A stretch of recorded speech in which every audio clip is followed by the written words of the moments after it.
So we're continuing on with Chapter 6 and functions, and we're going to compare linear to nonlinear functions. So you're going to write this in your notes. So you're going to write down this title, 6.4, comparing linear and nonlinear functions. And if you want to just draw a really quick rough graph to show this one's linear, it makes that straight, beautiful line. This is a nonlinear function. So it's still a function because it doesn't make a straight vertical line, but it's not a linear function. So go ahead, write that down in your notes. If you need to pause the video, you can pause the video. If you have questions along the way, write them down on the side and we can talk about those tomorrow during class. So write this down in your notes. Here's our definition of a linear function. The graph of a linear function shows a constant rate of change. So that's the key. It's a constant rate of change. So again, I have two more examples showing a linear relationship or function, and this one's nonlinear because this is not a constant rate of change. It varies along the way. So again, write that down. If you need to pause the video, go ahead and pause the video. When you're ready to move on, move on. Here's the definition of a nonlinear function. The graph of a nonlinear function does not have a constant rate of change and does not make a line. So again, here I'm showing the same pictures as in the last slide. So this is our linear relationship. It's a constant rate of change, but our nonlinear one does not have a constant rate of change. The rate of change varies along the way. So these are both still functions, but one's linear and one's not linear. Okay, so again, you're writing this down in your notes. You're going to write down example 1, identifying functions from a table. So this is a linear function, and this is a nonlinear function. And how do I know? Well, I can look at the rate of change. So here, if I look at this rate of change, it's 1. This rate of change is 1. This rate of change is 1. So this is a constant rate of change on table 1, so that shows that it's a linear function because we have constant rates of change. If we look at B, the change from 2 to 5 is 3, from 5 to 8 is 3, 8 to 11 is 3, but 4 to 7 is 3, 7 to 12 is 5, and 12 to 19 is 7. So this is showing that it's not a constant rate of change, therefore it's a nonlinear function. But again, it's still a function. So keep talking about things that are functions. So in example 2, I'm going to kind of point this out maybe in a better way. Example 2, identifying functions from graphs. So again, just quickly jot down these 3 graphs so you have them as a reference. So if you look at, I'm going to label this graph A, this is a function, but it's a nonlinear function because it doesn't make a straight line.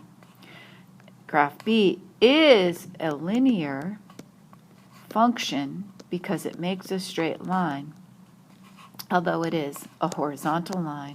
That's fine. That still satisfies our definition of a function.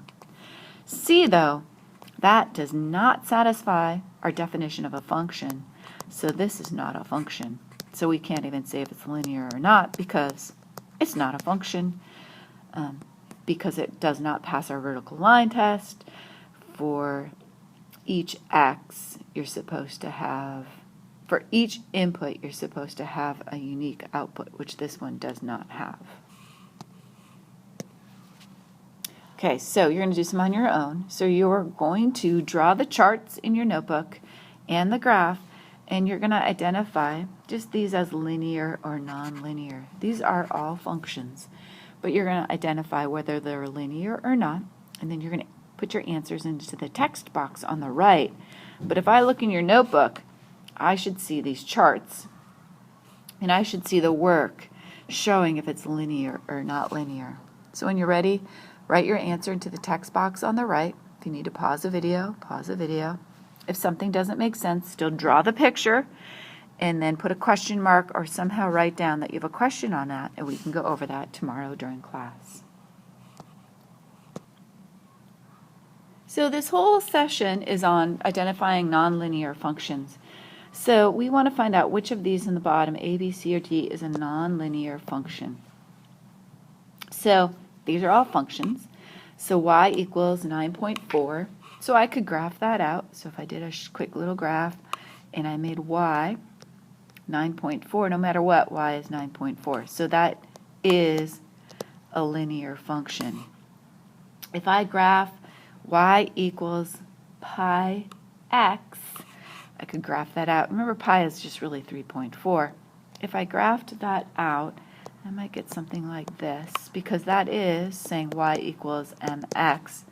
So that is a linear function, because it follows this pattern. If I look at c, though, y equals 1 over x, that doesn't really follow my y equals mx, because it's 1 over x. And if I actually graph that, I'm going to get some functions. I get these graphs, but they are non-linear. So far C answers my question. And if I look at D, and I'm going to get rid of my parentheses just so I can see this, so I get y equals 4x minus 8. Now that totally satisfies my y equals mx plus b. So this one is also definitely a linear function. So C is my only nonlinear function, and it doesn't follow what we've talked about, which is y equals mx plus b, of our formula, because this is 1 over x.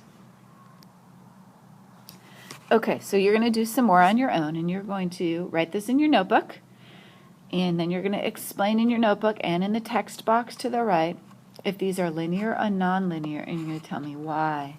So you can either graph them, so you can use a graph to show.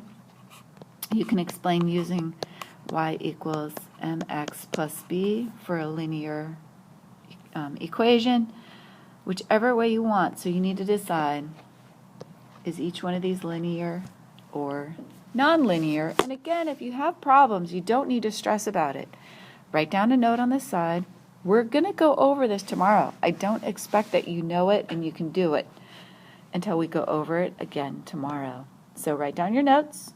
If you get stuck, that's okay. Write down a note and then continue on, and we can go over all that information tomorrow. Okay, this question I just want you to look at. So here's example 4, a word problem. So you do not need to write this down, but let's just look at it. So account A earns simple interest. Account B earns compound interest. So they're showing the difference here. The table shows the balance for 5 years. Graph the data for each and compare. So I know we all know how to graph. So you guys can graph these. If we graph these, and if we looked at account A versus account B, which one of these is linear? Well, I can see that A is definitely a linear equation, makes a straight line, but B is slightly curving. So that's non-linear. So the idea here is just to be able to graph and then to evaluate which of these is a linear equation and which of these was a non-linear equation. And we're just going to look at those to make sure we can identify those by looking at a graph. So again, you don't need to write this last bit down, but this is just a recap of this section. So we're comparing linear and nonlinear functions, and we're just identifying them to be linear or nonlinear. So we're going to practice some more of these during class tomorrow. So please have your notebook ready to go, and I will see you all tomorrow.